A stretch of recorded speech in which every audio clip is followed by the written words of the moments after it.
Muy buenos días, mis queridos amigos, hermanos. En esta mañana les damos una cordial bienvenida a cada uno de ustedes para juntos alabar y exaltar el nombre de nuestro Padre Celestial.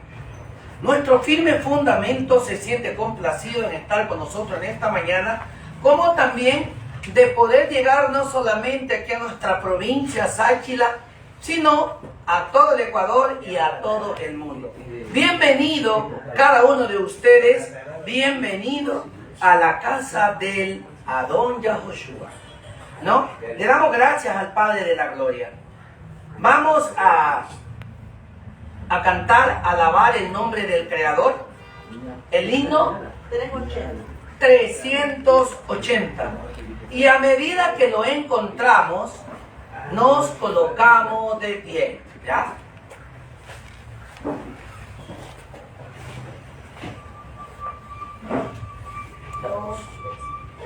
Contendamos siempre por nuestra fe, aunque ruja el mundo en derredor, nunca el tentador nos podrá vencer, pues nos librará el Adón.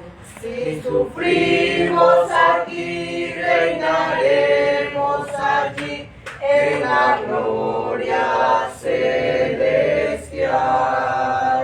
Si llevamos la luz por amor de Yahshua, la corona Él nos dará. No seamos tibios de corazón, ni dejemos nunca el primer amor. Mantengamos firme la profesión de la fe del Salvador.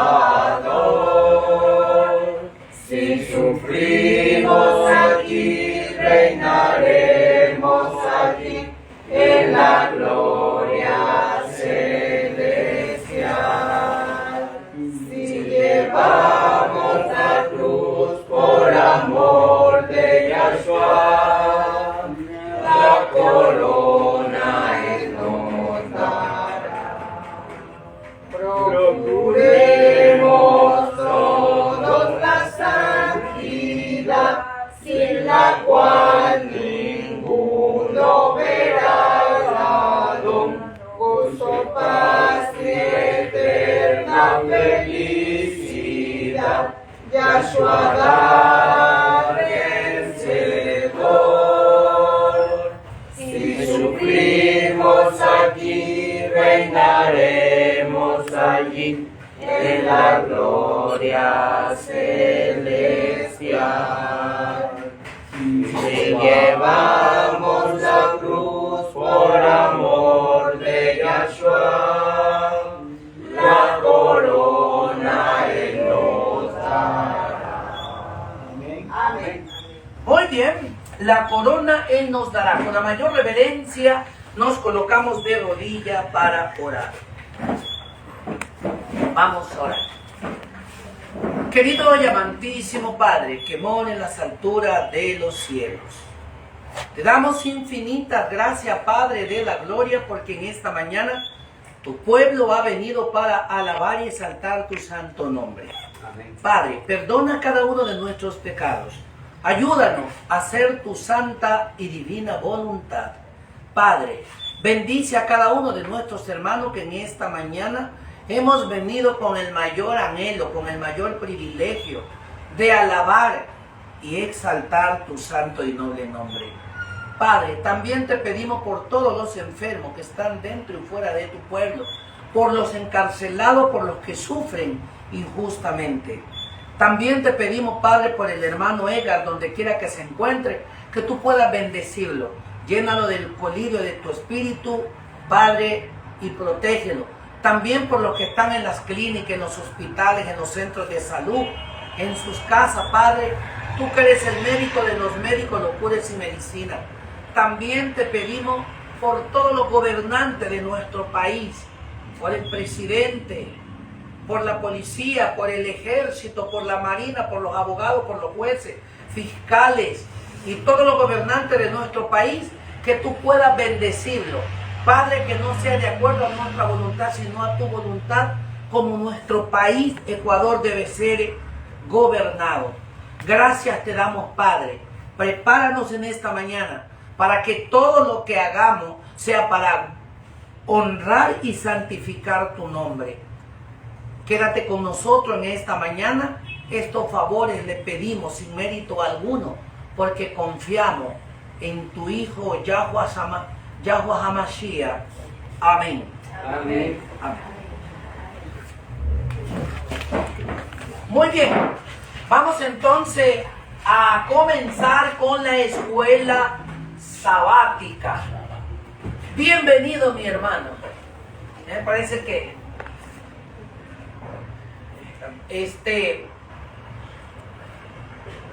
lo llamé con el pensamiento. Estaba haciendo justo una oración por usted, por su salud.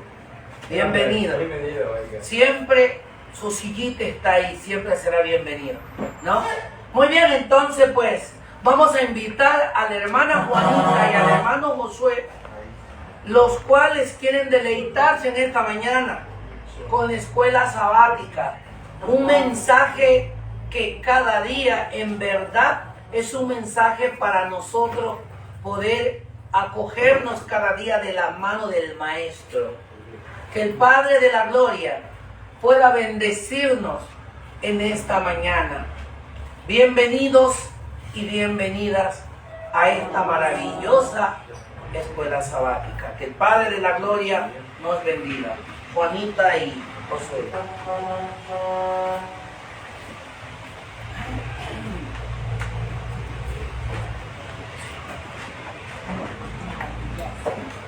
Shabbat Shalom, mis hermanos, para cada uno de ustedes. Es un privilegio cada sábado estar aquí al frente de mis hermanos y compartir estas maravillosas lecciones que el Padre Eterno nos ha dejado en este maravilloso libro, Patriarcas y Profetas, ¿no? Donde podemos comprender cada una de las vivencias del pueblo de Israel, ¿no? Vamos a comenzar, Josué. ¿Qué te parece si nos ayuda con la primera parte, ya? La victoria de Bet Orón siguió pronto a la conquista de la parte meridional de Canaán. Y dio pues Josué a toda la región de las montañas y del mediodía y de los llanos. Todos estos reyes y sus tierras tomó Josué de una vez, porque Yahweh, el Elohim de Israel, peleaba por Israel. Y tornóse Josué y todo Israel con él al campo de Gilgal.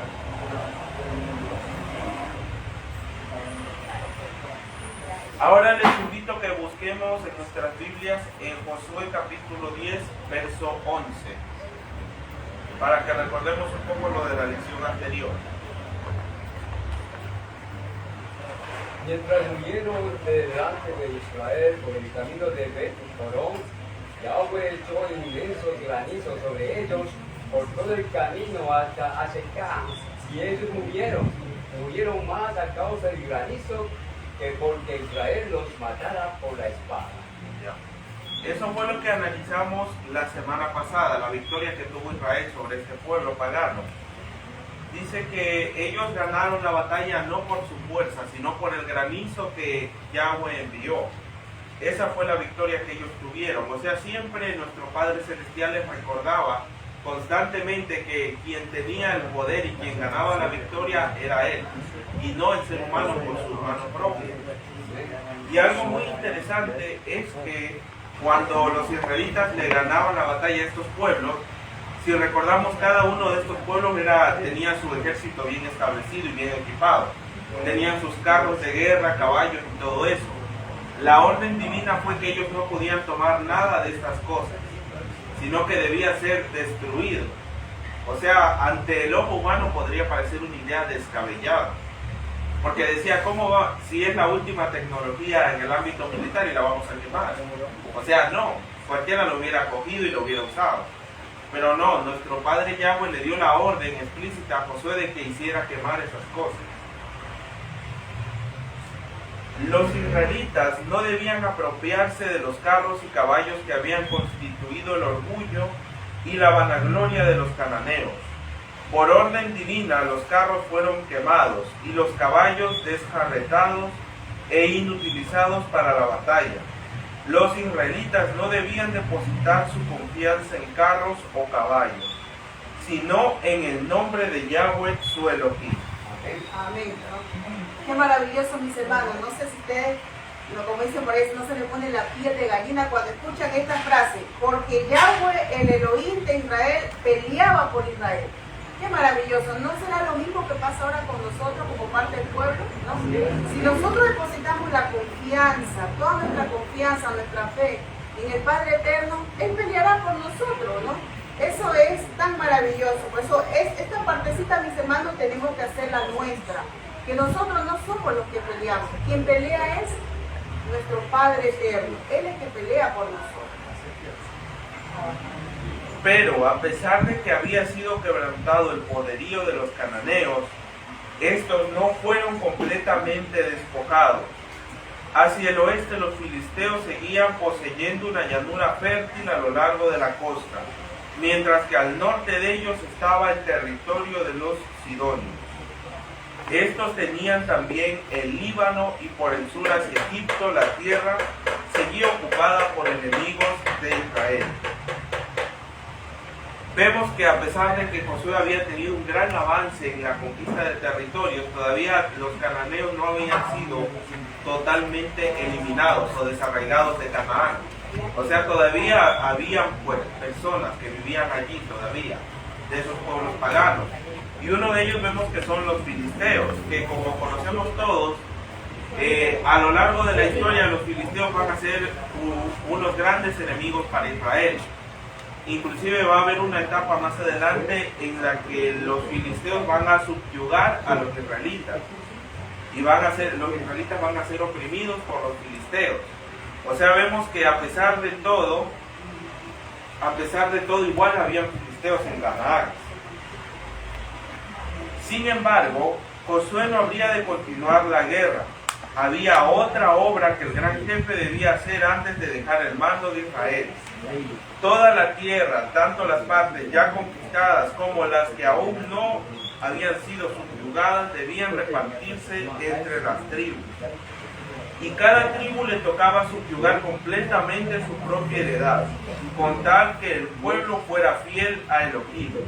Él expulsaría a sus enemigos de delante de ellos y prometió darles posesiones todavía mayores, si tan solo eran fieles a su pacto.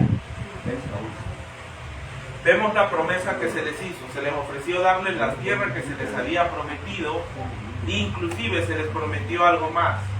Si ellos eran fieles, iba a darles posesiones aún más grandes de las que ya les había ofrecido. Pero ¿cuál era ese único requisito? Que sean fieles. Y ahora venía que al momento de repartir las tierras, habían tierras que todavía no habían sido conquistadas. Y algunas tribus tenían la tarea de conquistar por sí mismas esas tierras. O sea, para poder ocupar su heredad, ellos mismos debían conquistarla. ¿Esto por qué Dios lo hizo? Fue para recordarle al pueblo quién tenía el poder. Como hemos visto a lo largo de la historia, siempre Elohim ha recordado eso a su pueblo. Y también esto nos enseña algo importante. Cuando Dios nos hace una promesa, cuando Yahweh nos hace una promesa, nosotros no debemos esperar que todo nos llegue así nada más, o sea, fácil, que todo nos llegue ya listo como nosotros queremos. No debemos esperar eso. ¿Por qué? Porque Dios muchas de las veces, nosotros podemos decir, nuestro Padre no nos bendice o no escucha nuestras oraciones. ¿Pero por qué motivo nos parece eso? ¿Por qué? Porque nosotros no hacemos nuestra parte. Vemos aquí que al pueblo de Israel se le ofreció la tierra de Canaán, pero el pueblo de Israel, así como se le había dado una promesa, el pueblo tenía que hacer su parte. No es que la tierra le iba a ser entregada en bandeja de plata, como se dice. Ellos también tenían que esforzarse. Y eso es una lección para nosotros. Porque, recalco nuevamente, no debemos esperar que Dios nos dé todo fácil, como nosotros queremos y en el momento que queremos. Dios nos da en el momento adecuado, pero siempre tenemos que hacer nuestra parte. No debemos quedarnos esperando. esperando nada más que Dios haga todo el trabajo. Porque muchas de las veces por eso es que nuestro Padre no nos bendice o no nos ayuda. ¿Por qué? Porque esperamos que Él haga todo y nosotros nos quedamos quietos y no hacemos lo que nos corresponde. Antes que comenzara la distribución de la tierra, Caleb acompañó a los jefes de su tribu. Presentó una petición especial. Con excepción de Josué, era Caleb el hombre más anciano de Israel. Ambos habían sido entre los espías los únicos que trajeron un buen informe acerca de la tierra de provisión y animaron al pueblo a que subiera y la poseyera en nombre del Adón. Caleb le recordó ahora a Josué la promesa que se hizo entonces como galardón por su fidelidad.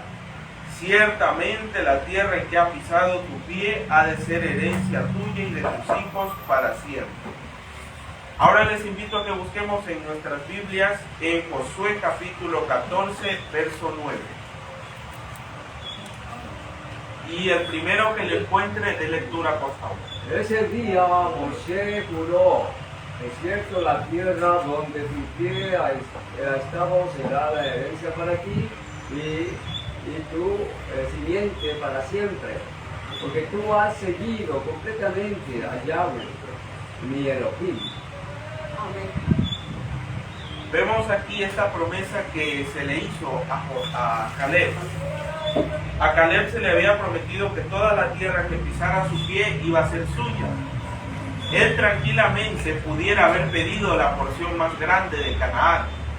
Pero no, ¿saben lo que él pidió? Él pidió aquella misma ciudad donde él años antes había ido como espía y había visto a estos gigantes. Sí recordamos esa historia, ¿verdad?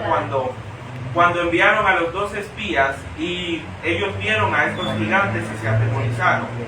Esa misma ciudad fue la que pidió Caleb para su heredad. Pero vemos otro detalle más, todavía esa ciudad no había sido conquistada. O sea, la petición de él fue una petición humilde y de corazón. Y sobre todo estaba reconociendo el poderío de Dios. ¿Por qué? Porque él tranquilamente pudo haber pedido algo que ya estaba conquistado, solamente de ir a vivir ahí. Pero él pidió justamente esa ciudad de gigantes, que tenía él que conquistarla todavía. Ahora bien dijo, Yahweh me ha hecho vivir como él dijo, estos 45 años, desde el tiempo que Yahweh habló estas palabras a Moisés. Y ahora, he aquí soy hoy día de 85 años, pero aún estoy tan fuerte como el día que Moisés me envió. ¿Cuál era entonces mi fuerza? Tal es ahora, para la guerra y para salir y para entrar. Dame pues ahora este monte, del cual habló Yahweh aquel día, porque tú oíste en aquel día que los anaseos están allí, y grandes y fuertes ciudades. Quizá Yahweh será conmigo, y los echaré como Yahweh ha dicho. Vemos la gran convicción que tenía Caleb. O sea, lo que él lo fortalecía era su fe. O sea, no era tanto la fuerza física que él tenía. Lo que lo llevaba adelante era su fe, eso era lo que lo mantenía fuerte. Claro, como aquí nos dice, Caleb tenía ya 85 años, ¿no? Imagínense, hermanos, ahorita una persona de 85 años ya está avanzada en edad, pero la fuerza, el ánimo que tenía Caleb era admirable, porque imagínense, él quería la parte de Canaán donde habían estos gigantes y una ciudad no conquistada. Imagínense esa fe tan grande de Caleb, ¿no? Por eso Caleb es un personaje muy recordado en la historia, a lo largo de la historia del pueblo de Israel, ¿no? Esa fe que tenía y se mantenía a pesar de los años, sentía ese vigor de luchar. ¿Por qué? Porque estaba seguro que él no luchaba, como vimos al inicio, ¿no? Él no era el que luchaba. ¿Quién era el que estaba al frente? Era el Padre Yahweh, ¿no? Lo que pedía le fue otorgado inmediatamente. A ningún otro podía confiarse con más seguridad la conquista de esa fortaleza de gigantes. Josué entonces lo bendijo y dio a Caleb, hijo de Jefone, y a Hebrón por heredad, porque cumplió siguiendo a Yahweh Elohim de Israel. La fe de Caleb era en esa época la misma que tenía cuando su testimonio contradijo el informe desfavorable de los espías. Él había creído en la promesa de Dios, de que pondría a su pueblo en posesión de la tierra de Canaán, y en esto había seguido fielmente al Adón. Había sobrellevado con su pueblo la larga peregrinación por el desierto, y compartido las desilusiones y las cargas de los culpables. No obstante, no se quejó de esto, sino que se ensalzó la misericordia de Dios que le había guardado en el desierto cuando sus hermanos eran eliminados. Recordemos que él fue uno de los que estuvieron, o sea, de la generación que salió de Egipto, juntamente con Josué. Y si recordamos, a pesar de que él no había cometido ningún pecado, él igual tuvo que estar los 40 años en el desierto, como lo pasó toda aquella generación perversa. Y con el pasar de los 40 años, como sabemos, esta generación fue completamente eliminada. O sea, esta generación murió en el desierto debido a su desobediencia. Pero a pesar de que Caleb veía todos estos sucesos, él jamás se atrevió a proferir una queja contra Dios. Nunca se atrevió a hacer nada de esto, sino que siempre estuvo fiel a la voluntad divina. O sea, nunca protestó ni renegó a pesar de las dificultades que se presentaban. Ahora les invito a que busquemos en Números capítulo 13, verso 23. Ellos llegaron al valle de Eshcol y allí cortaron una rama que tenía un racimo de uvas, la cual cargaron en una vara entre dos de ellos. Ellos también cogieron grandes higos. Amén. Amén. Si recordamos, aquí nos habla de cómo era esa tierra. Vemos que era una tierra fructífera, o sea, era tan fructífera que dice que los racimos de uvas no los podía llevar una sola persona. Tenían que cargarlos entre dos, porque una sola no avanzaba, o sea, eran unas uvas muy grandes. O sea, y aparte de eso dice que había higos y, en fin, muchos otros tipos de frutas. O sea, era una tierra muy fértil. Y a ellos se les había hecho una promesa. Aquellos espías que habían sido fieles, ellos iban a comer de esas uvas. Y esa promesa finalmente llegó al cumplimiento de aquella promesa. Vemos que ahora Caleb y Josué llegaban finalmente a ese mismo lugar y podían disfrutar de esas mismas uvas que ellos habían visto anteriormente. O sea que en ese momento eran de tierras enemigas, pero ahora ya finalmente les pertenecían. Les invito también que busquemos en Hebreos capítulo 11, versos 33 y 34. Y otro hermano que busque Primera de Juan capítulo 5, verso 4.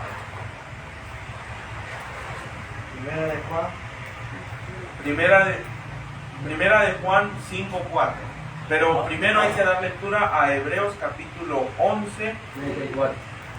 versos 33 y 34. Allá, dice así, quienes por medio de la confianza conquistaron reinos, hicieron justicia, recibieron lo que estaba prometido, cerraron boca de leones, apagaron el poder del fuego, escaparon al filo de espada, tuvieron sus debilidades convertidas en fortaleza, fueron poderosos en batalla, pusieron en fuga ejércitos extranjeros. Amén. Vemos todas estas cosas que ellos lograron hacer y los peligros que lograron esquivar. Porque si nosotros fuéramos a un desierto, vamos a encontrarnos un sinfín de peligros. Solo hablando del clima, ya es un peligro en sí, solamente el clima del desierto. Ahora pongámonos a contar los animales peligrosos que hay allí, las plantas venenosas, serpientes, o sea, un sinfín de cosas. La falta de agua que hay ahí también. O sea, ya de por sí el desierto es un ambiente hostil en el que no se puede vivir. Pero vemos que el pueblo pasó todas estas dificultades. Pero vamos a ver ahora cuál fue ese secreto. Les invito ahora que leamos en Primera de Juan capítulo 5, verso 4. porque todo el que ha nacido de Dios vence al mundo y esta es la victoria que ha vencido al mundo nuestra fe. Amén. ¿Ya? Vemos cuál es lo que vence al mundo, la fe. O sea, ese es el secreto, como veíamos la semana pasada, esa es la fórmula del éxito. O sea, esa es la clave para tener el éxito en nuestra vida. ¿Por qué? La fe no solamente nos va a traer beneficios para nuestra vida terrenal, sino que también, ¿qué más? Nos va a traer la vida eterna, que es el beneficio más grande de todos. Otra reclamación tocante a la repartición de la tierra reveló un espíritu muy diferente al de Caleb. La presentaron los hijos de José, la tribu de Efraín con la media tribu de Manasés, basándose en la superioridad de su número. Estas tribus exigieron una porción doble de territorio. La que se les había tocado en suerte era la más rica de la tierra e incluía la fértil llanura de Sarón. Pero muchas de las ciudades principales del valle estaban aún en poder de los cananeos, y las tribus, huyendo el trabajo y peligro que significaba conquistar sus posesiones, deseaban una porción adicional del territorio ya conquistado. La tribu de Efraín era una de las más grandes de Israel, y a ella pertenecía el mismo Josué. Por consiguiente, sus miembros se creían con derecho a recibir una consideración especial. Vemos aquí se presentó otra demanda completamente diferente a la que vimos que presentó Caleb. Ahora la tribu de Efraín y la de Manasés, que eran la de los hijos de José, ahora ellos pensaban que merecían un trato especial. En especial vemos que la tribu de Efraín, como Josué formaba parte de esa tribu, ellos creían que eran más que las demás tribus y que por ende deberían recibir una porción doble de las tierras. Y vemos que ellos exigían esto, y a pesar de todo, a ellos les había tocado la parte más fértil de Canaán. Era una llanura fértil, o sea, una llanura fructífera. Pero había un pequeño inconveniente. Algunas ciudades de las que estaban en esta llanura no habían sido conquistadas. Y entonces ellos, como Josué era parte de su tribu, ellos pensaban que por eso iban a esquivar el trabajo que tenían que hacer. O sea, querían el trabajo fácil. Querían que ya les dieran todo servido. O sea, ya la tierra conquistada, la parte más fértil y solo ir a vivir y nada más. O sea, no. O sea, vemos aquí lo que mencionábamos en antes. Dios espera que nosotros hagamos nuestro trabajo. Claro, también debemos esforzarnos. Dios nos bendice y nos ayuda, pero debemos esforzarnos. Nada viene, o sea, de la nada, sin esfuerzo. Porque si hubiera sido así, entonces en el jardín del Edén, cuando creó a Adán, no le hubiera dado ningún tipo de trabajo. Y como estudiamos, a pesar de que ahí no existía el pecado todavía, igual nuestro Padre Celestial le dio al ser humano un trabajo. Que labrara la tierra, no es que le dejó todo fácil. Igual le dio un trabajo, tenía algo que hacer. O sea, de todas formas tenía que esforzarse. Vemos igual aún desde el principio. Desde el principio vemos que Dios siempre ha puesto para el ser humano que tenemos nosotros que trabajar y esforzarnos por algo que nos pertenece. O sea, aunque Dios nos ayude y nos bendice, debemos hacer nuestra parte. Les invito a que busquemos en Josué capítulo 17, versos del 14 al 18. Capítulo 17, versos del 14 al 18.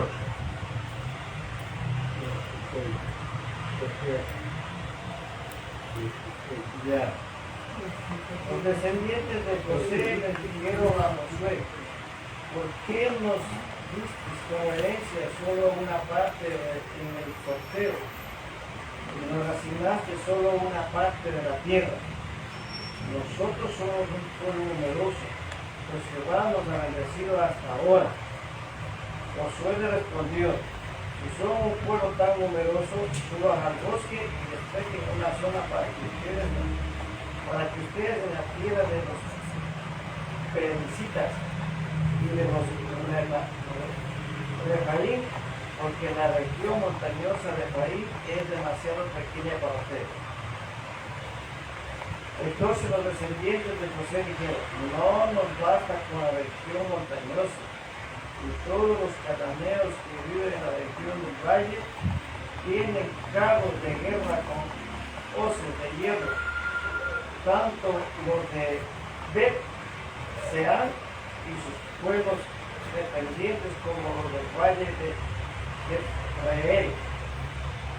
De modo que Josué les dijo esto a la casa de José, a Efraín y a Manasés: son un pueblo numeroso y tiene mucho poder, no les tocará solo una parte de la tierra.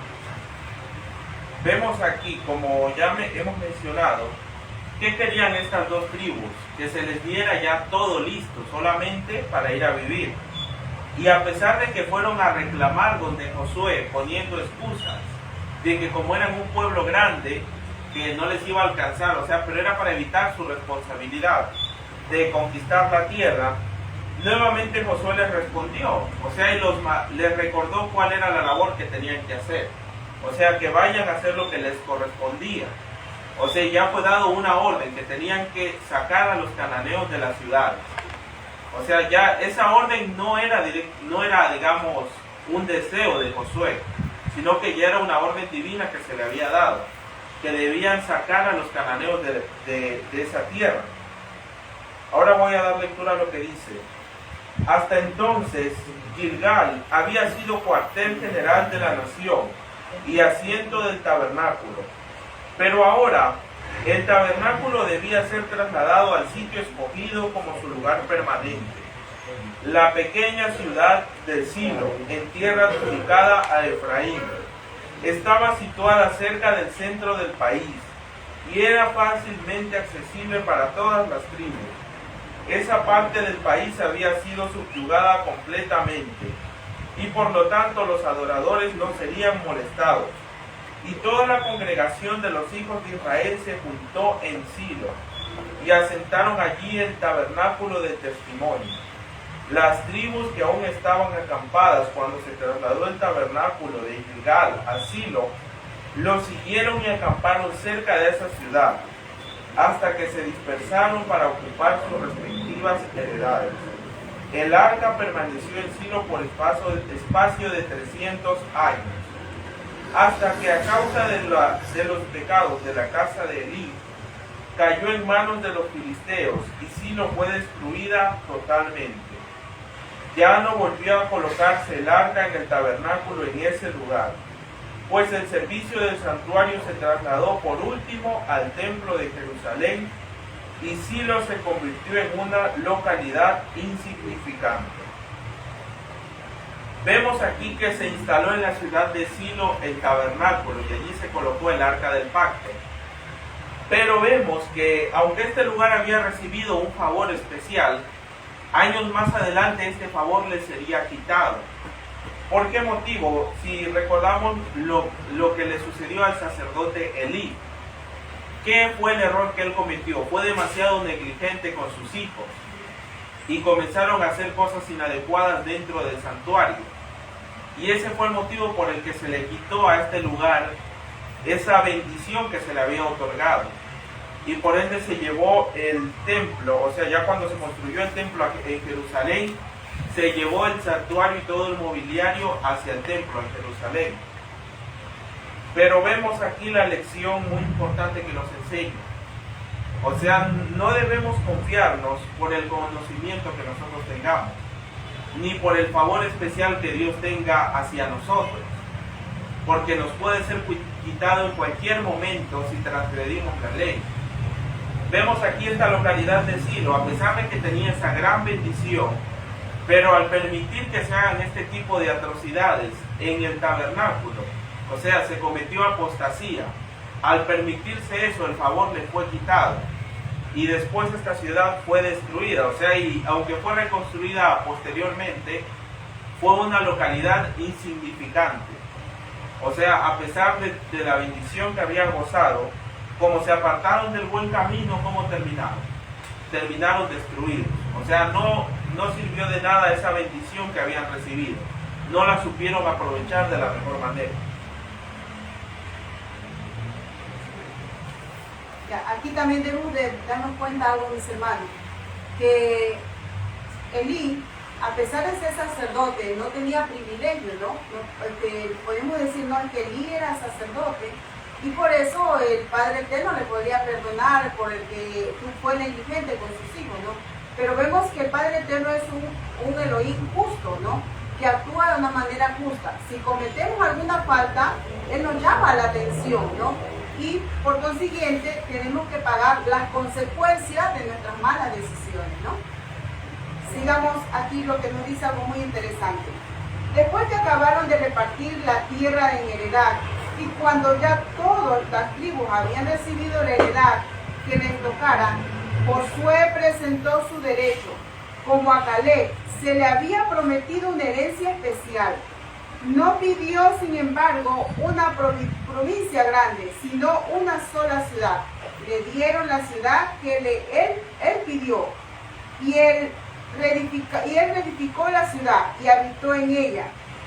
El nombre que se le puso a la ciudad fue Timnat Será, la parte que sobra, y atestiguó para siempre el carácter noble y espíritu desinteresado del vencedor, que en vez de ser el primero en apropiarse del botín de victoria, postergó su derecho hasta que los más humildes de su pueblo habían recibido su parte, ¿no? Vemos aquí la humildad de Josué, ¿no? ¿Cómo era? Como vimos al inicio, cuando ya comenzamos a hablar acerca de la historia de Josué. Una de las características de Josué era un hombre humilde. Imagínense que primero vio que los demás tuvieran su heredad y después él cogió su heredad. Porque él podía haber dicho, no, que yo soy el que dirijo el pueblo de Israel, entonces yo voy a coger la mejor parte y voy a coger el primero que voy a escoger, lo que me corresponde, ¿no? Como yo soy el, como que dice por ahí, que sudo, harto, que me esfuerzo y que tengo que soportar a estas personas porque él también fue criticado, igual que Moisés, ¿no? Tuvo muchas críticas, pero no.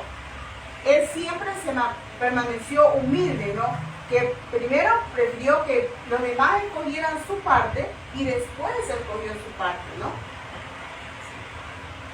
Les invito ahora a que busquemos en Números capítulo 35, versos 11 y 12.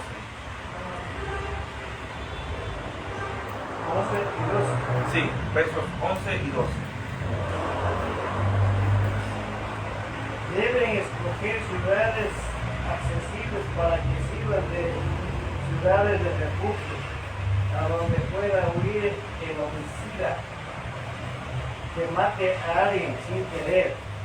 Estas ciudades les servirán a ustedes para refugiarse del vengador de la sangre, para que el homicida no muera hasta que sea juzgado delante de la asamblea. Ya.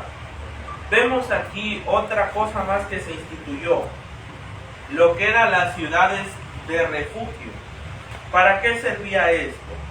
Vemos aquí que en el caso de que alguna persona cometiera algún delito, si recordamos, antes se tenía la costumbre del ojo por ojo y diente por diente, no sé si recuerdan eso. O sea, y por este motivo se creó estas ciudades. ¿Para qué? Para que la persona que haya cometido algún delito fuera a refugiarse en estas ciudades. ¿Pero qué? Estas ciudades no es que era para ¿cómo se dice? Para acoger a todos los criminales. No era para eso. Era porque las personas iban ahí y estaban provisionalmente hasta que se comprobara si eran culpables o inocentes. O sea, ¿qué quiere decir? Para que haya la garantía de que se hiciera justicia. O sea, no había corrupción. Para que no hubiera que, porque alguien fue acusado falsamente, fueran y lo mataran, tal como indicara la ley. Sino que no, era para que la persona tuviera un juicio justo, para que se hiciera justicia y se lograra comprobar si la veracidad de la acusación que se hacía contra esta persona. Las ciudades de refugio estaban distribuidas de tal manera que había una a medio viaje de cualquier parte del país. Los caminos que conducían a ellas habrían de conservarse en buen estado, y a lo largo de ellos se habían de poner postes que llevaran en caracteres claros y distintos la inscripción refugio o acogimiento, para que el fugitivo no perdiera un solo momento, cualquiera ya fuera hebreo o extranjero o peregrino, podía valerse de esta medida. Pero si bien no se debía matar precipitadamente al que no fuera culpable, el que lo fuera no habría de escapar del castigo. El caso del fugitivo debía ser examinado con toda equidad por las autoridades competentes, y sólo cuando se comprobaba que era inocente de toda intención homicida, podría quedar bajo la protección de las ciudades de asilo. Los culpables eran entregados a los vengadores. Los que tenían derecho a gozar protección podrían tenerla tan solo mientras permanecieran dentro del asilo designado. El que saliera de los límites prescritos y fuera encontrado por el vengador de la sangre, pagaba con su vida la pena que entrañaba el desperdiciar las medidas del Señor. Pero a la muerte del sumo sacerdote, todos los que buscaban asilo en las ciudades de refugio quedaban en libertad para volver a sus respectivas propiedades. Vemos aquí este sistema interesante. O sea, cualquier persona que era acusada de homicidio podía ir tranquilamente a refugiarse en esta ciudad, pero siempre él tenía esta protección siempre y cuando no saliera de los límites de aquella ciudad. O sea, estaba protegido siempre y cuando estuviera dentro de los parámetros. Aquí vemos algo interesante. ¿Qué se nos muestra? Nosotros estaremos a salvo del pecado, que en este caso vendría a ser el que iba a vengar, o el vengador que quería asesinar a la persona refugiada en aquella ciudad. Estamos a salvo del pecado siempre y cuando estemos dentro de la ley, dentro de los preceptos divinos. O sea, siempre y cuando estemos encomendados bajo el sumo sacerdote, bajo Yahshua. Y es lo mismo que pasaba aquí. Las personas que se asilaban dentro de estas ciudades estaban protegidas siempre y cuando cumplieran los parámetros y estuvieran bajo la protección del sumo sacerdote. Ahora, si rechazaban la protección del sumo sacerdote y salían de estas ciudades, ya nadie lo iba a poder proteger, ya quedaban libres, o sea, expuestos a la muerte. ¿Por qué? Porque se habían alejado de su protector. Y ahora vemos aquí, muchas veces al pueblo de Israel se le hizo esta amonestación con respecto a cómo el pueblo constantemente se alejaba de su protector, de nuestro Padre Yahweh, cómo Israel se alejaba constantemente con la idolatría, con una y otra cosa, constantemente se alejaba y siempre se le enviaba amonestaciones. Ahora esto nos debe poner a meditar. Nosotros mismos cometemos este error muchas veces. Nuestro Padre nos está llamando cada vez y cuando, y nosotros ¿qué hacemos? Nos alejamos de Él. O sea, Él nos ofrece su protección para que no sigamos pecando más. Pero ahora, si nosotros nos alejamos, nos salimos de sus parámetros, ¿cómo Él nos va a proteger si nosotros nos alejamos de Él? O sea, ahí ya Dios no puede hacer nada por nosotros. Ya no puede hacer nada por nosotros porque nosotros mismos nos estamos alejando de su protección. O sea, sería como que, digamos, si contratáramos un escuadrón de guardaespaldas. Si estamos con los guardaespaldas ahí, ellos nos pueden proteger. Pero si nos alejamos de ellos, los dejamos atrás, ¿cómo nos van a proteger? Es imposible, no se puede. ¿Por qué? Porque uno mismo se está dejando. Si ellos cumplen su trabajo, pero si nosotros mismos los dejamos detrás, no va a servir de nada. Pueden tener el mejor equipamiento y todo, pero ¿de qué? No va a servir de nada si nosotros mismos nos alejamos de ellos. Así mismo funciona la protección divina. Cuando nos alejamos de Él, estamos en peligro, y ahí es que comienzan a venir las calamidades y todas esas cosas. Y muchas de las veces cometemos el error de culpar a Dios. Decimos, ¿por qué Dios me castiga? Dios no nos castiga. sino que ¿por qué nos sobreviene el mal? Esas son las consecuencias de nuestro alejamiento. No es que Él nos esté castigando o nos mande expresamente eso, son las consecuencias que acarreamos por nuestros actos. Por ejemplo, nos alejamos de las leyes de la salud, nos enfermamos. ¿Acaso Dios nos mandó la enfermedad como castigo? No, de ninguna manera. ¿Quién fue el culpable? Nosotros mismos. ¿Por qué? Porque nos alejamos de los parámetros divinos.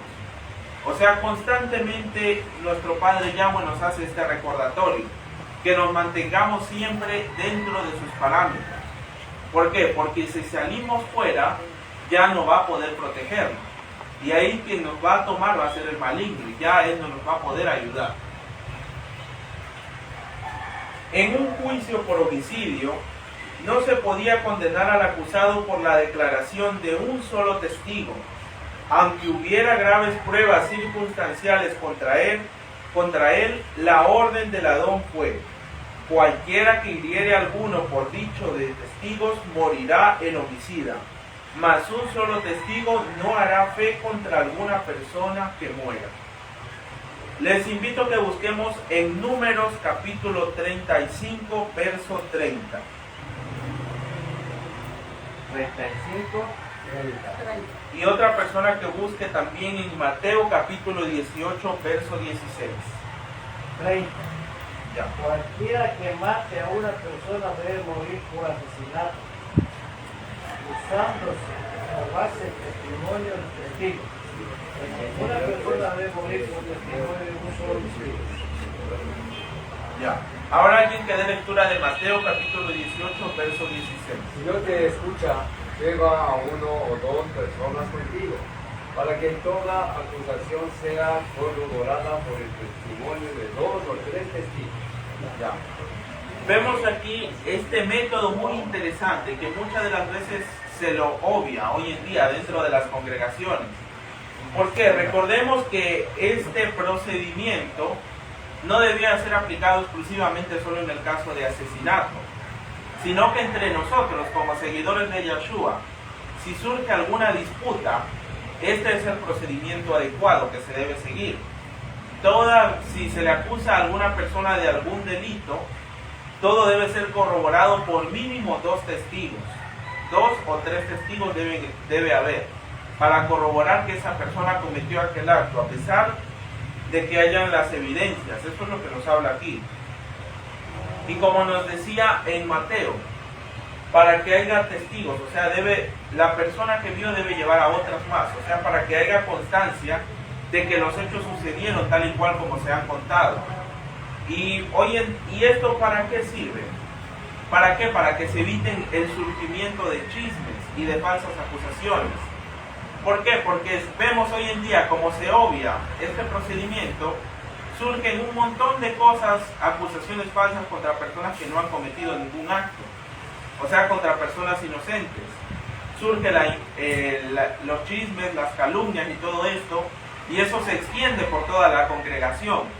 Y cuando ni siquiera se ha comprobado que la persona o el hermano hizo esto. No, siempre se debe llevar a como mínimo 2 o 3 testigos. No se debe nada más que porque una persona lo dijo, ya todos le creen y lo acusan al otro. Eso no es así, el procedimiento ya fue escrito en la Biblia desde hace mucho tiempo. Si el enjuiciado por homicida era reconocido culpable, ninguna expiación ni rescate podía salvarle.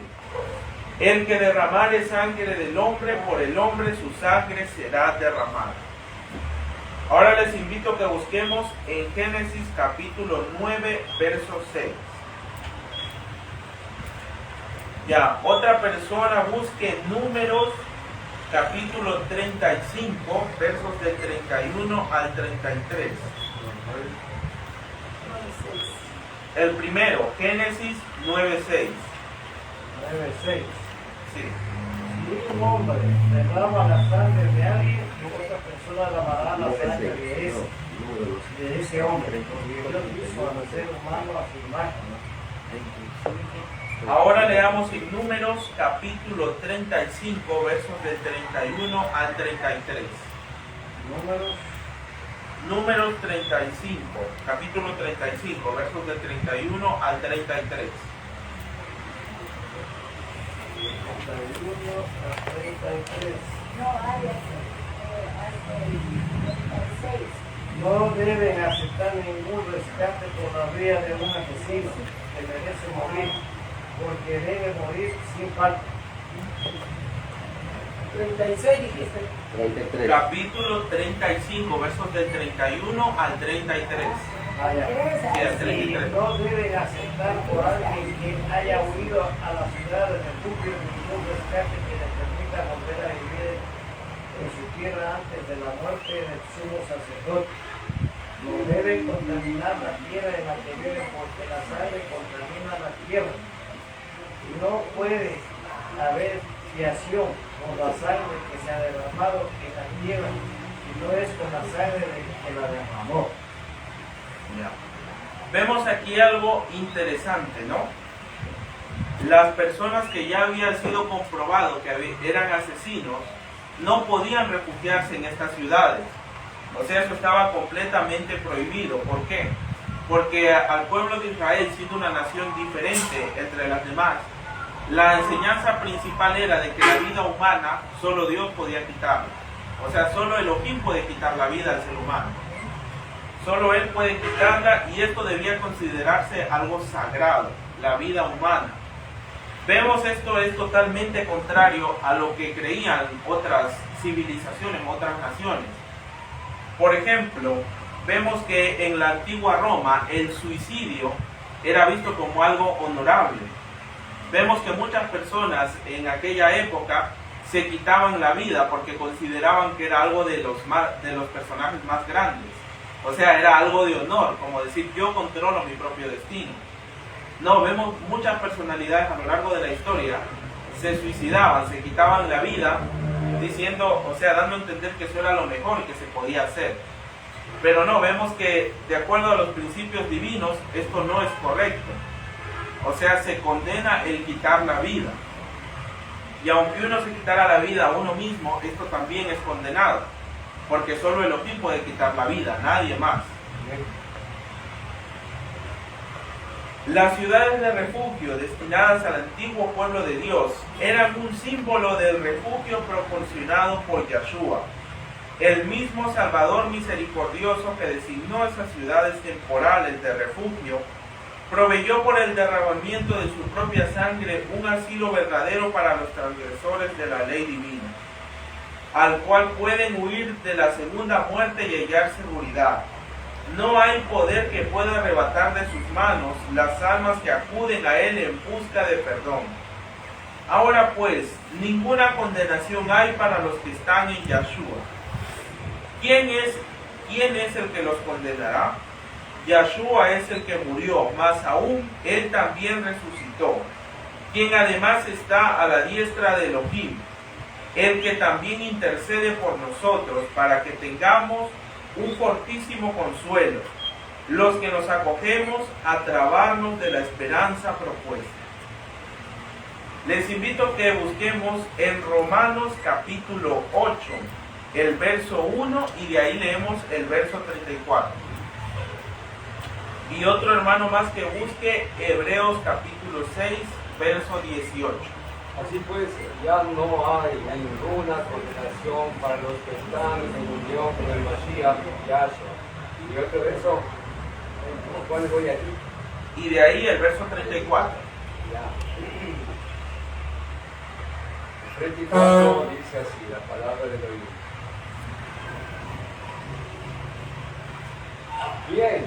¿Quién los castiga? En verdad no el Mashiach, Yahshua, que murió, más que eso ha sido resucitado y está sentado a la mano derecha de Yahweh, y actualmente está implorando por nosotros, intercediendo por nosotros. Ya, a ver ahora otro hermano que busque Hebreos capítulo 6, verso 18.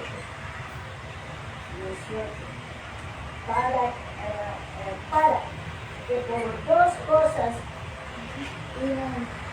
inmutables, en las cuales es imposible que Dios mienta, y tengamos un fortísimo consuelo los que hemos acudido para asirnos de la esperanza puesta delante de nosotros.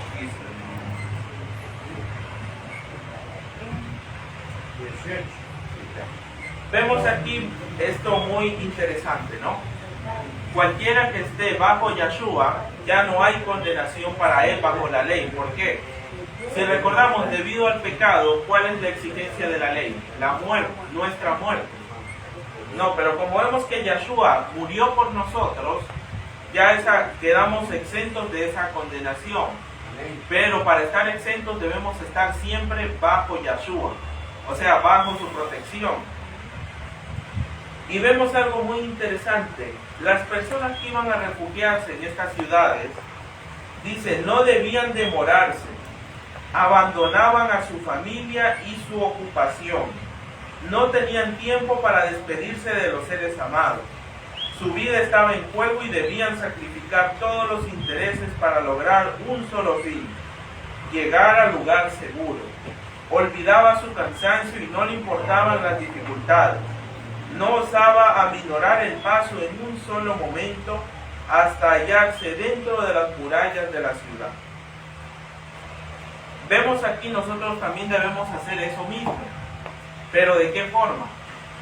Porque si nosotros muchas de las veces por seguir a Yahshua tenemos que dejar amistades detrás e inclusive a nuestra propia familia, y vemos que ahora más adelante en el porvenir tendremos que dejar inclusive nuestras propiedades, todo lo tendremos que dejar por seguir a Yahshua y vamos a tener que depender al 100% de él. Si recordamos más adelante, cuando venga la persecución, no vamos a poder quedarnos con nuestras cosas, con nuestros bienes, no, sino que vamos a tener que huir nada más con lo que tengamos puesto en el momento. No vamos a poder llevarnos nada más. El pecador está expuesto a la muerte eterna hasta que encuentre un escondite en Yahshua.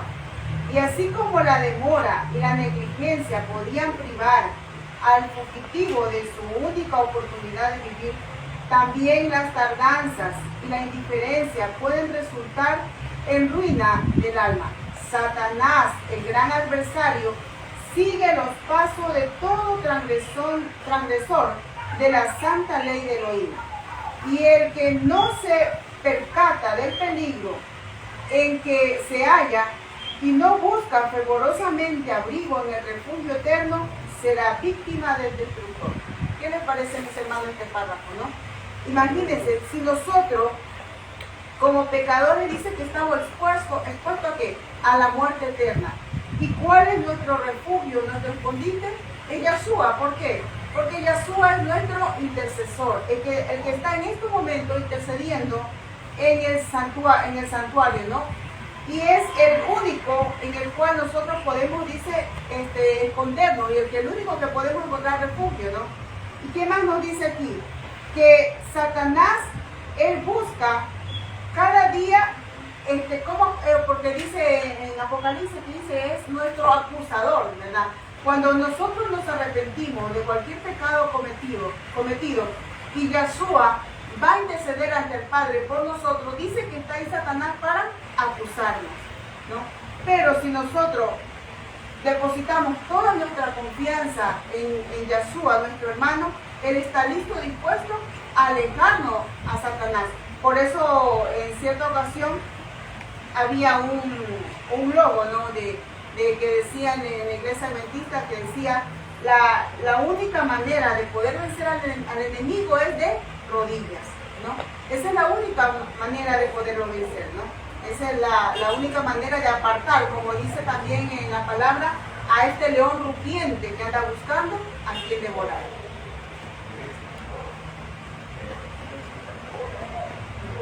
Al lado del Jordán, cerca del sitio donde Israel cruzó milagrosamente el río, las 2 tribus y media habían erigido un gran altar, parecido al altar de los holocaustos que se había erigido en Silo. La ley de Dios prohibía, su pena de muerte, el establecimiento de otro culto que el del santuario. Si tal era el objeto de ese altar y se le permitía subsistir, apartaría al pueblo de la verdadera fe. Los representantes del pueblo se reunieron en Silo, y en el acaloramiento de su excitación e indignación, propusieron declarar la guerra enseguida a los transgresores. Sin embargo, gracias a la influencia de los más cautos, se resolvió mandar primeramente una delegación para que obtuviera de las 2 tribus y media una explicación de su comportamiento. Se escogieron 10 príncipes, uno de cada tribu encabezaba esta delegación. Pines, que se había distinguido por su celo en el asunto de Peor. Las 2 tribus y media habían cometido un error al llevar a cabo sin explicación alguna un acto susceptible de tan graves sospechas. Los embajadores, dando por sentado que sus hermanos eran culpables, les dirigieron reproches mordaces. Los acusaron de rebelarse contra Dios y los invitaron a recordar cómo habían caído castigos sobre Israel por haberse juntado con Baal Peor. En nombre de todo Israel, Pines manifestó a los hijos de Gad y de Rubén que si no querían vivir en aquella tierra sin altar para el sacrificio, se les daba la bienvenida para que participaran en los bienes y los privilegios de sus hermanos al otro lado del río. En contestación, los acusados explicaron que el altar que habían erigido no era para ofrecer sacrificios, sino sencillamente para atestiguar que a pesar de estar separados por el río, tenían la misma fe que sus hermanos de Canaán. Vemos aquí esta situación que se dio. Vemos que 2 de las tribus erigieron un altar, porque ellos se encontraban ubicados antes de cruzar el río Jordán. O sea, por ende, lo que los separaba era el río. Y ellos erigieron un altar, y esto llegó a oídos de los líderes. Y que enseguida todos pensaron lo peor. Como en la ley decía que no se podía establecer ningún otro culto aparte del que estaba en el tabernáculo, se castigaba eso con pena de muerte. De una fueron a mandarles, primeramente querían declararle la guerra. Y si no fuera por algunos más cautos, o sea, unos que pensaron mejor las cosas, si no fuera por ellos, o sea, hubieran declarado la guerra. Por la influencia de estas personas que pensaron más detenidamente las cosas, decidieron enviar unos embajadores. Pero al ver los embajadores, cuando vieron el altar, inmediatamente comenzaron a reprocharles que por qué, cómo se habían atrevido a hacer esto. O sea, los acusaron inclusive de rebelión. Pero vemos que la respuesta de los hijos de Gad y de Rubén fue totalmente distinta a cómo llegaron los embajadores. Ellos escucharon primeramente lo que los embajadores tenían que decir, pero después de eso les explicaron por qué motivo habían construido este altar. Les explicaron que ellos habían construido este altar no para fundar un nuevo sistema de adoración, sino que ¿para qué? Para que estuviera como un testimonio de que a pesar de que estaban separados por el río, tenían la misma fe que sus hermanos que estaban al otro lado del río. O sea, no era otro sistema de adoración, sino que era un testimonio para que sus hijos no se olvidaran de la fe que tenían. Los hijos de Gad y de Rubén grabaron entonces en su altar una inscripción que indicaba el objeto por el cual había sido erigido. Y dijeron, porque es testimonio entre nosotros que Yahweh es Dios. Así procuraron evitar futuras interpretaciones erróneas y eliminar cuanto pudiera ser causa de tentación. ¿Qué lección nos enseña esto? Vemos que hoy en día cuán a menudo, aparecen entre nosotros como hermanos distensiones. ¿Por qué motivo? Por la mala interpretación de las cosas. Porque alguna persona dice algo, el otro lo malinterpreta. Y ahí es que surge el problema. Y muchas de las veces no se llega a un diálogo, sino que enseguida se comienza a lanzar acusaciones. el uno al otro comienzan a acusarse y se transforma en un problema, en una pelea se vuelve eso. ¿Por qué? Por el motivo de no escuchar bien, o sea, por malinterpretar las cosas. Voy a dar lectura a lo que dice aquí. Muchos que son muy sensibles a la menor crítica dirigida contra su propio comportamiento, dan sin embargo un trato excesivamente severo a las personas a quienes consideran en el error.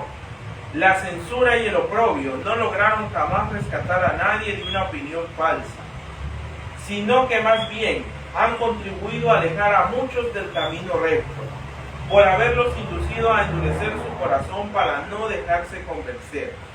Un espíritu bondadoso y un comportamiento cortés, afable y paciente puede salvar a los descarriados y ocultar una multitud de pecados. Vemos esta gran lección que se nos muestra. O sea, a pesar también de que nosotros estemos conscientes de que una persona ha cometido un error, debemos decirle las cosas, sí, pero debe haber una manera. No debemos ir con esa actitud acusadora, a apuntarlo por lo que ha hecho. O sea, debemos hacerle ver su error, pero de la mejor manera, porque nosotros no somos nadie para venir a juzgar a la otra persona que ha cometido un error. ¿Por qué? Porque vemos muchas de las veces esta ha sido la causa por la que varias personas han dejado las iglesias. ¿Por qué? Porque cometen un error y la iglesia entera se le viene encima, acusándolo de todo, o sea, apuntándolo. O sea, una cosa es decirle a la persona su error y hacer que la persona se arrepienta y deje eso a un lado. Pero otra cosa muy distinta es cuando vamos con una actitud de perfeccionistas. O sea, se le podría llamar, mejor dicho, una actitud de fariseísmo. O sea, creernos nosotros que como no hemos cometido el error que cometió esa persona, vamos a ir y atacarlo con todo lo que tenemos. Eso no debemos hacer. ¿Por qué? Hoy día yo no me pude haber equivocado en eso, pero ¿y el día de mañana? ¿Acaso nosotros podemos equivocarnos el día de mañana y en algo inclusive hasta peor que lo que hizo esa persona en ese momento? O sea, debemos tener mucho cuidado en cómo decimos las cosas. ¿Por qué? Porque dentro de nosotros debe manifestarse el espíritu de Yeshua. Vemos que él igual para decir las cosas decía todo tal y como era, pero que tenía una manera de decirlo. No es que a todos venía acusándolos y apuntándolos por lo que habían hecho, a pesar de que él nunca pecó a lo largo de su vida, él no cometió ningún solo error. A pesar de eso vemos cuál era la forma en que Yeshua le predicaba a las personas. Vemos inclusive cómo a María Magdalena, que era una adúltera, él no fue que la vino que adúltera, tú eres una esta, lo otro, no. ¿Cómo fue? La amonestó de la mejor manera por el pecado que estaba cometiendo. No es que porque era una adúltera iba a ir y hablarla y a querer apedrearla como hacían los fariseos, no. Él tuvo misericordia de ella y que le mostró su error de la mejor forma, no apuntándola ni acusándola, sino que haciéndole ver su error, que es otra cosa muy diferente a acusar. Esa parte debemos llegar a comprenderla. Es muy importante, porque eso influye muchísimo en las personas de afuera. Porque también recordemos, ante las demás personas somos cartas leídas. O sea, las personas de afuera ven cómo tratamos a nuestros hermanos cuando se equivocan. Y algo que debemos recordar, mis hermanos, una oración que hizo Yeshua cuando estuvo aquí en la tierra, ¿no? Vamos a buscar en Juan capítulo 17, verso 20. Juan 17, 20. Quien no tenga, por favor, me ayuda con la lectura. Juan. ¿Primera de Juan? No, Juan. Juan.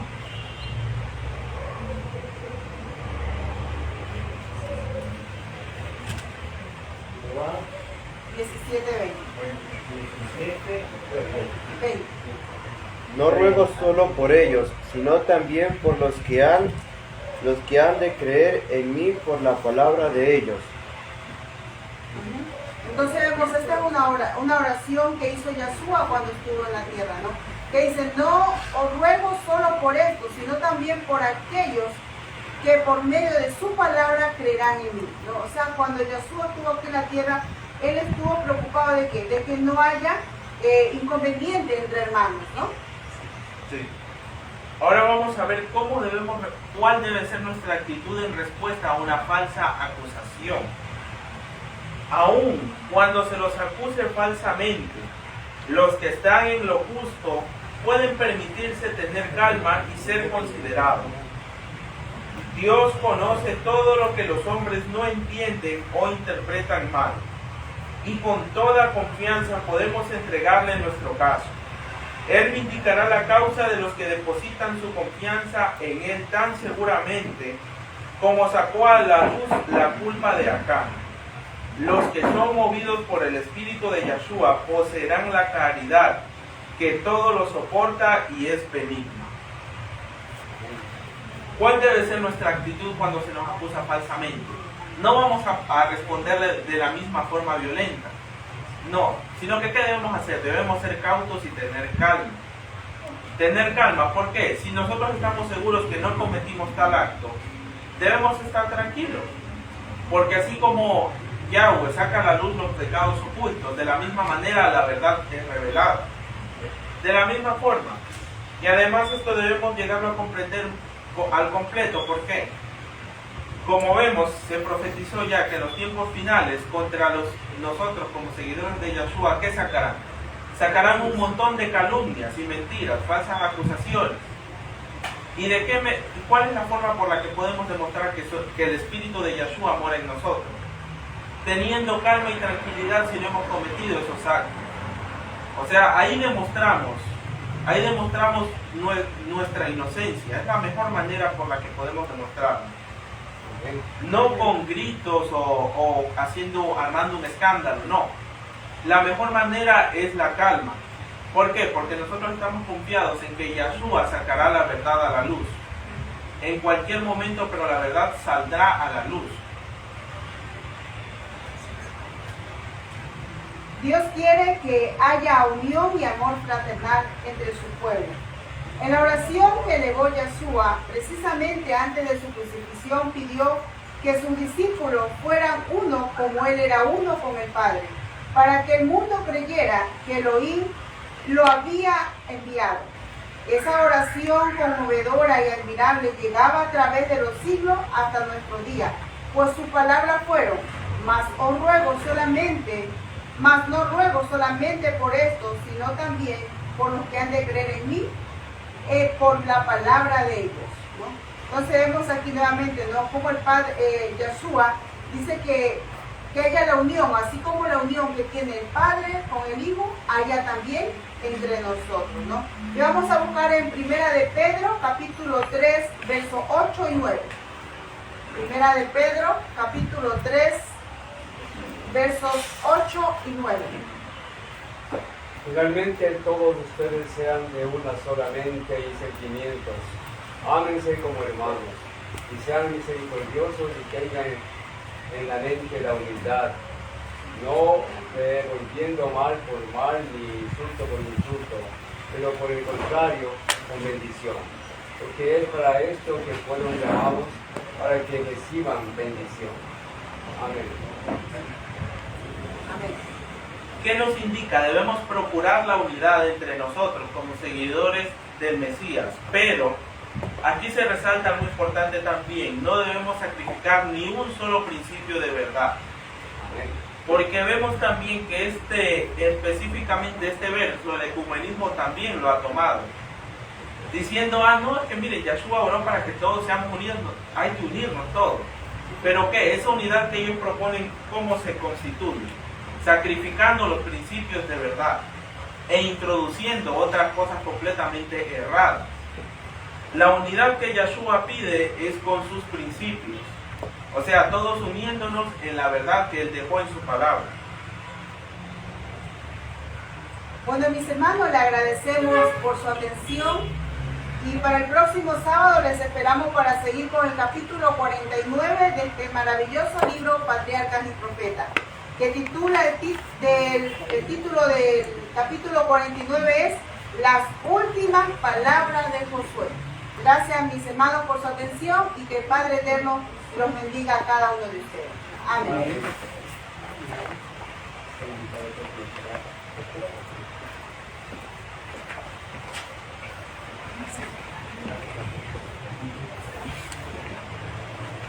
Mis queridos y distinguidos y apreciados hermanos, la lección de esta mañana ha sido una lección para cambiar nuestras vidas, nuestras mentes, nuestro corazón y nuestra forma de pensar. Lo que a mí me llama la atención, el cambio que debe radicar en cada vida, en cada corazón, sin destruir ni quebrantar los principios. Qué importante. Hay que hacer cambio en la vida, hay que hacer cambios. Hay que hacer cambio en el hogar, hay que hacer cambio. ¿Y por qué no también en los lugares que nos reunimos? Todas las religiones hablan de amor, de cambio, de dejar todas las cosas, aunque sea pasando por encima de los principios. Nosotros, como nuestro firme fundamento y sendas antiguas, no vamos a permitir que los protocolos de Dios podamos quebrantarlos para supuestamente estar en paz con el Padre de la Gloria. O por estar unidos, no lo vamos a hacer. A mí se me ha quedado grabado en la mente y en el corazón la frase de Martín Lutero. Martín Lutero dijo esta gran expresión: si es posible, ofrendaremos nuestras vidas, pero los protocolos del cielo jamás los vamos a quebrantar. Por lo tanto, mis queridos y distinguidos amigos y hermanos y oyentes, podemos quebrantar todo, pero menos los principios. Y cuando el pueblo de Yahweh camina por las sendas antiguas, que es la verdadera palabra sin adulterio, cuando digo sin adulterio, sin quebrantar los mandamientos o sin adulterar la palabra de Yahweh, ustedes van a encontrar siempre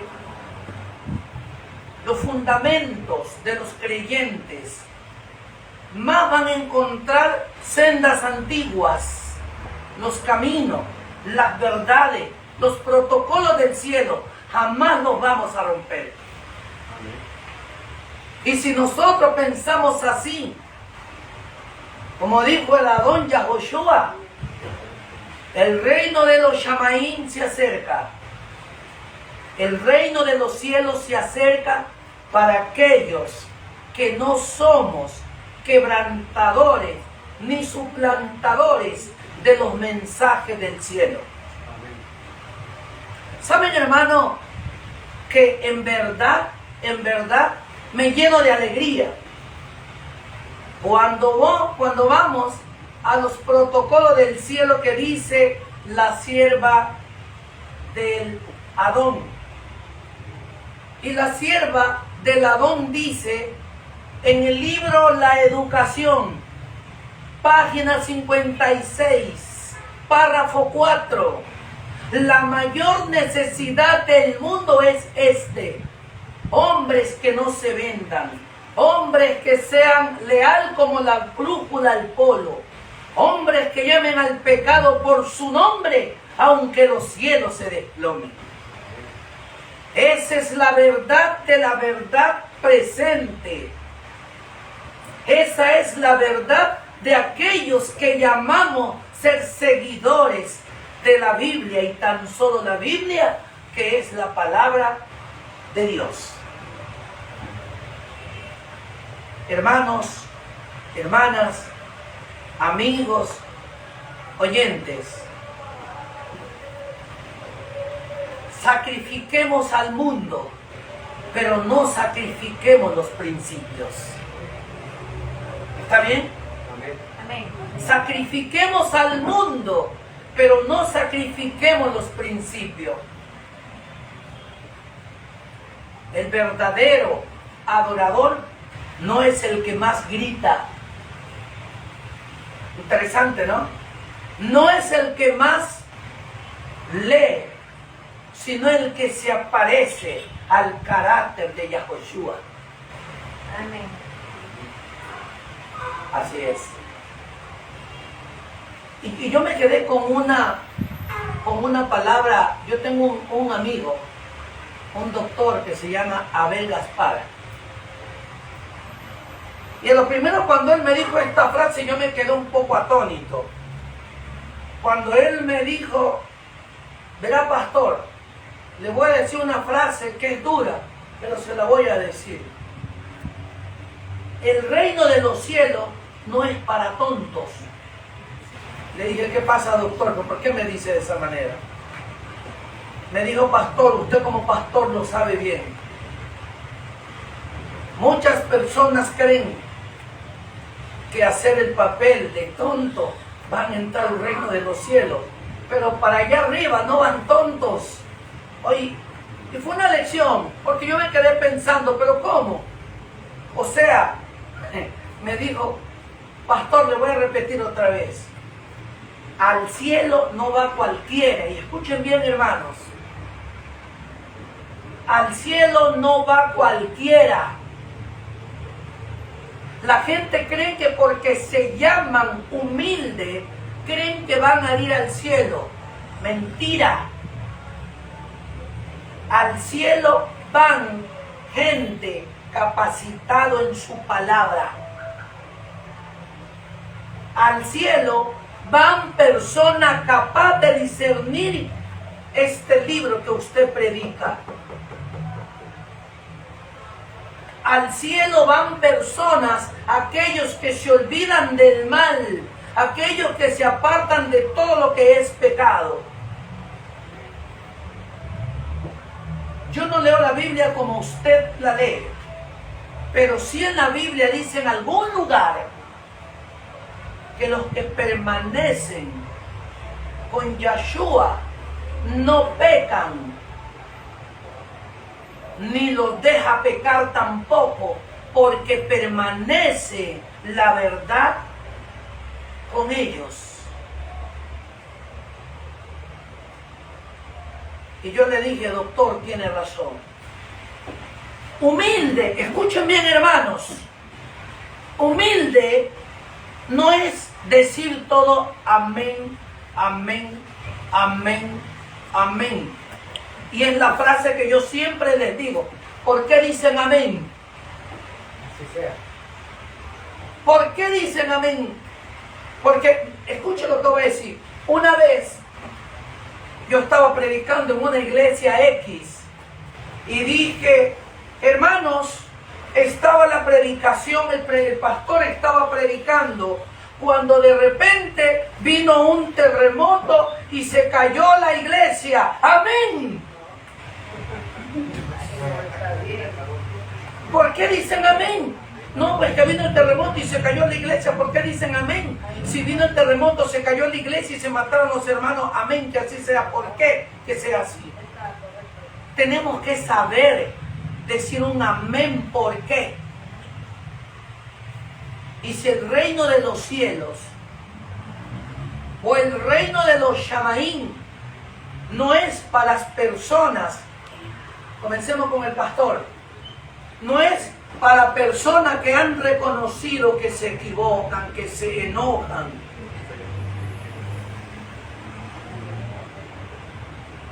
que no hemos cambiado muchas cosas. Hay que cambiar ahora. Hay que ser transformado ahora.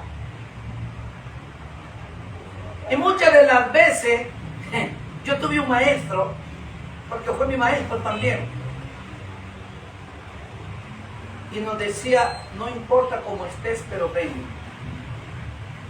Hermanos, sí, no importa cómo estés, pero reconoce tu condición. Y si tú la reconoces, vas a recibir el perdón. Siempre no reconoces, no vas a recibir nada. Porque ¿quién de ustedes va a trabajar a una empresa y si no ha trabajado le van a pagar sin haber trabajado? ¿Creen ustedes que nos pagarán? A los del gobierno.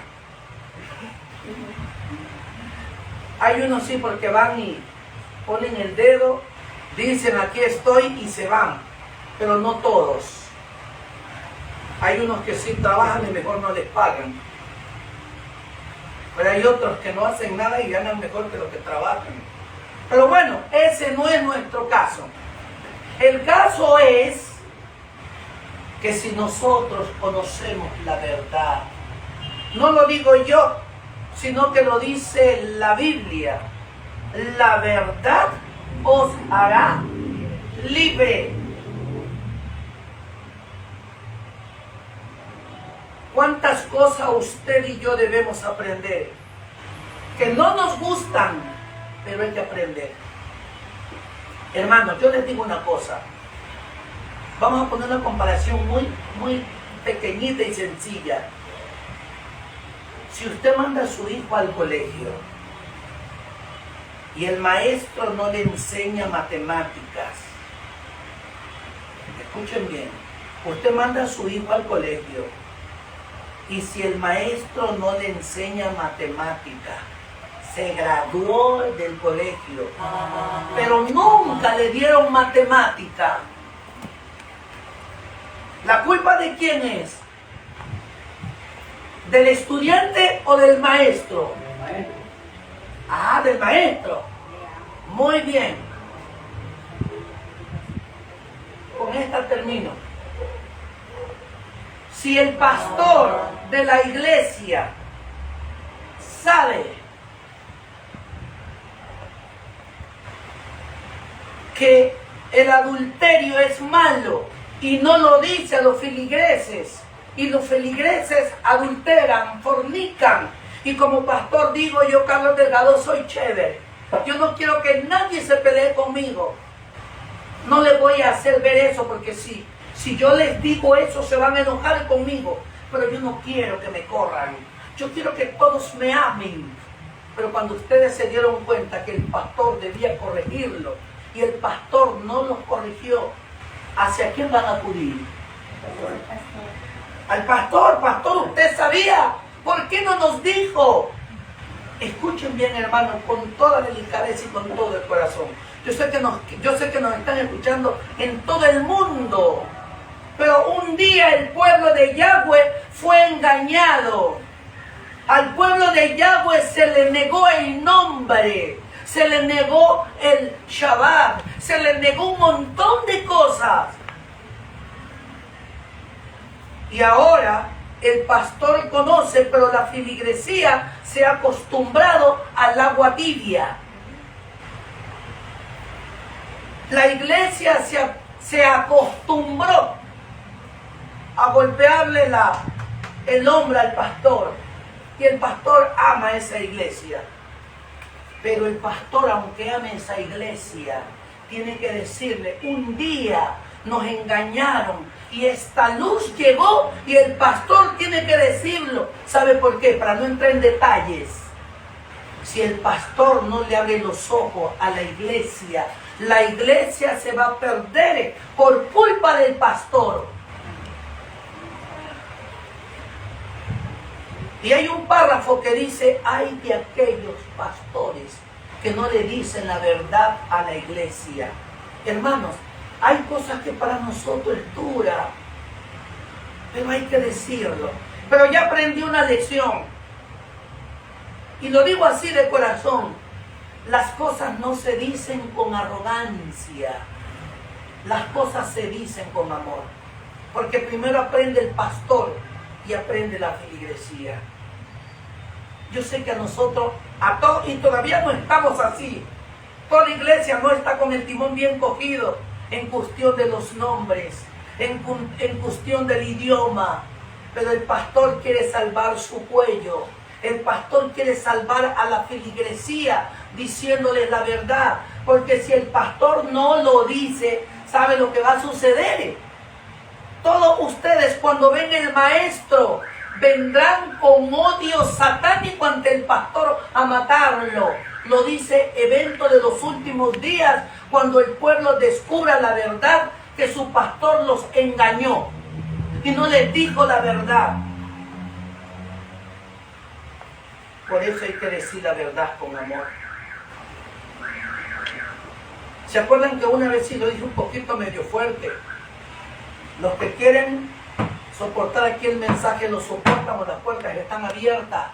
Hermanos, muchas de las veces porque el pastor es el responsable de la iglesia. Por eso, hermano, cuando no entendamos algo del púlpito, dejemos que termine de hablar el pastor y venga, explíquemelo de acá. Hay un hermano que lo ha hecho conmigo 2 veces. Si el hermano, si él dice no, como decir, bueno, yo como que no estoy de acuerdo en esto, venga para acá, explíqueme. Y es bueno hacer mejor eso. No interrumpir, pero sí llamar. Porque ustedes, hermanos, no tienen la responsabilidad que tiene el pastor acá adelante, en verdad. El que se pierde se perderá por culpa del pastor, porque el pastor no le enseñó. Pero también es cierto, si el pastor enseñó y usted se rebeldizó y se fue, ya no es culpa, pues. ¿No es cierto? Ahora bien, le damos gracias al Padre Yago porque en esta mañana hemos estudiado su palabra y hemos estado bien. Lo único que puede decir es bienvenidos todos a la casa del Padre y bienvenidos porque este es el pueblo de Yahweh. Bienvenido nuestro querido hermano Dalton Cruz de Celdas Antiguas de Vince, que está aquí en esta mañana con nosotros. Bienvenido. Y bienvenidos todos. Y yo les digo una cosa, de lo cual que comenzamos a hablar un poco fuerte. Yo no veo un grupo, yo ahora veo una iglesia madura, en verdad. Veo una iglesia madura y eso es bueno. Siempre los movimientos que llegan son buenos, pero la iglesia, el pueblo de Dios cambia. Y hasta yo me siento con más autoridad ahora. Y miren cómo está la iglesia. El pueblo de Yahweh. Cuando hay reprensión, no es para que el pueblo se despierte. ¿Ok? Muy bien. Vamos entonces a cantar un cántico para terminar la escuela sabática. Pero queremos que todos cantemos. Cantemos que la presencia del Padre esté aquí con nosotros. Sintamos acá. Aquí en el corazón y aquí en la mente. 214. Vamos a cantar este hermoso cántico, ¿ya? 214.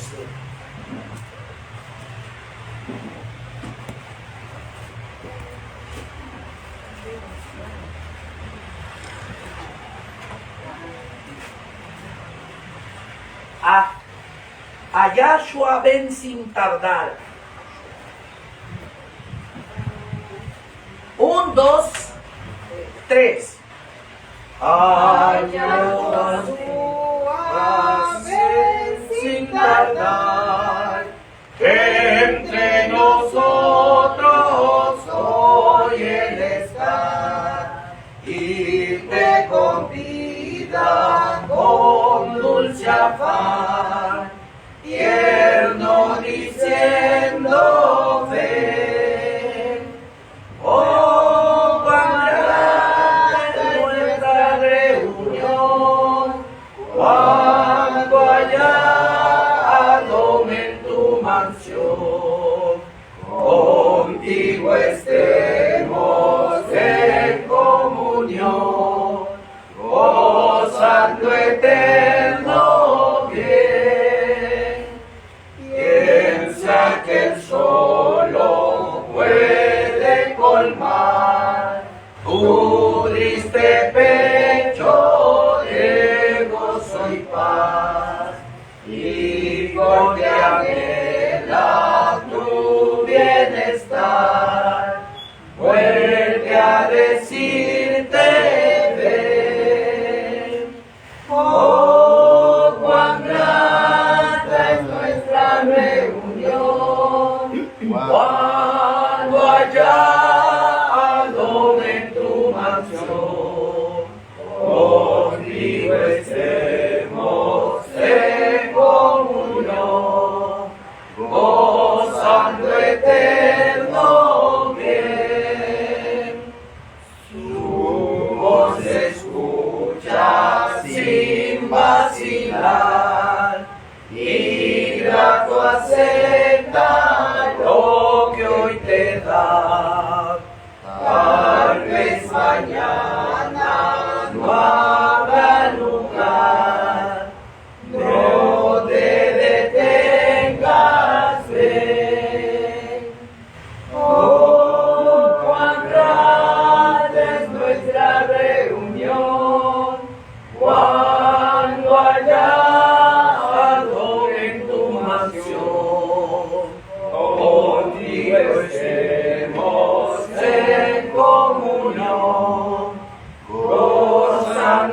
bien, con la mayor reverencia vamos a postrarnos de rodillas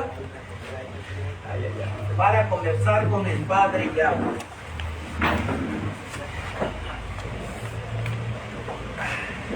Padre Yahweh, gracias te damos.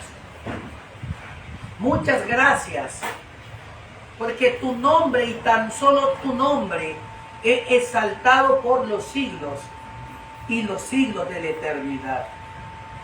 Bendice, Padre, a este grupo. Bendice a cada familia que en esta mañana viene a honrar y a santificar tu santo y noble nombre en esta mañana.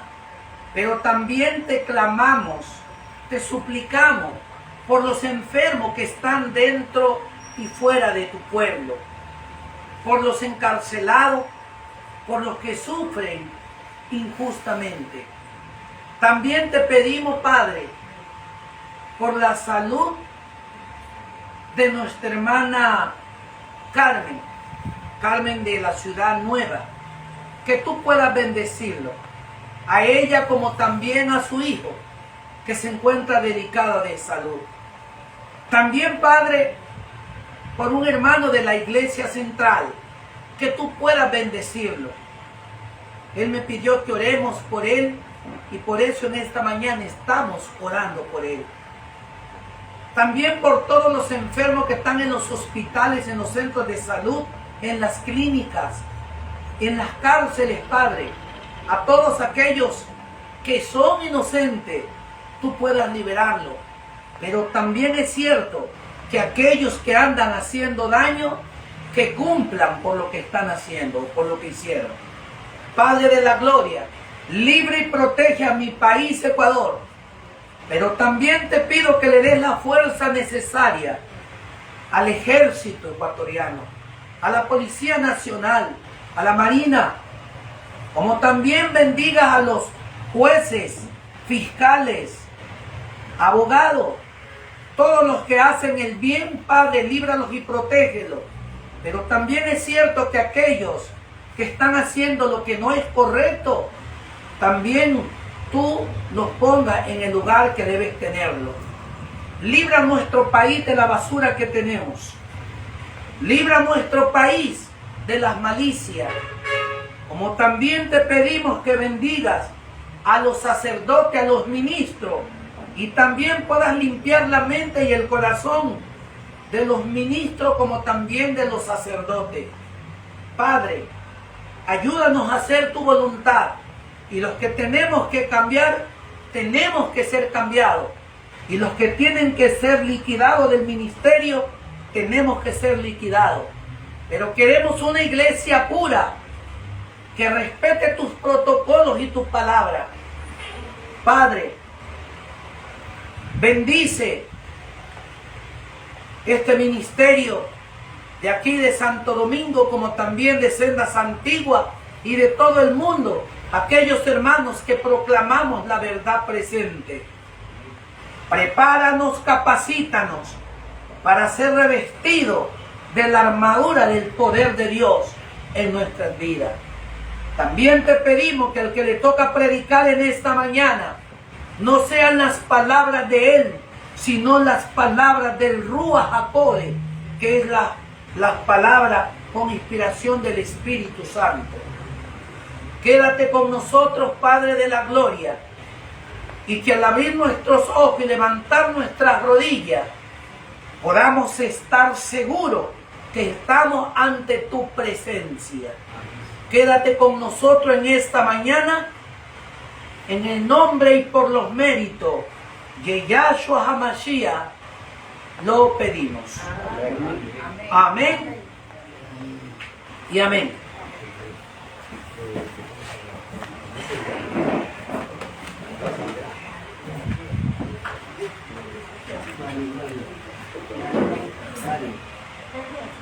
Bien.